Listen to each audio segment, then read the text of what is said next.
काही काही गोष्टींसाठी आपल्याला किती मन मारावं लागतं ना. तर हॅलो, कसे आहात सगळे? बाहेर एवढा मस्त पाऊस चालू होता, म्हटलं जरा चहाची मला खरं सांगू खूप जास्त आठवण आली. परंतु मी चहा न घेता दूध, थोडं कोमट दूध होतं, मी तेच घेतलं. त्यानंतर इकडे स्वयंपाकाची मला तयारी करायची होती. खूप दिवसापासून मी काही भरीत खाल्लेलंच नव्हतं. मग आज आणलेलं होतं. म्हटलं अगोदर त्याच्या अळ्या आहे का ते बघून घेऊ, कारण की नाही तर मग काय शिजवल्यानंतर दिसतं की त्याच्यामध्ये भल्या मोठ्या अळ्या असतात. त्यामुळे म्हटलं अगोदर ते चेक करून घेते. ते चेक केलं, मस्त असं भरीत एन्जॉय केलं. आणि त्यानंतर झाला अंशूच्या क्लासला जायचा वेळ झालेला होता.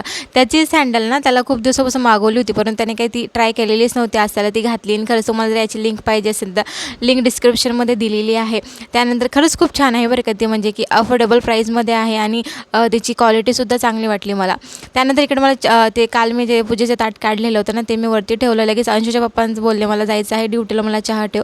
त्यांना चहा ठेवला. म्हटलं मग मला बी थोडी क्रेविंग झाली. म्हटलं चला आपण काहीतरी गोड वगैरे खाऊयात. तर मग केक पडलेला होता, तोच मी इकडे एन्जॉय केला. तोपर्यंत बाय.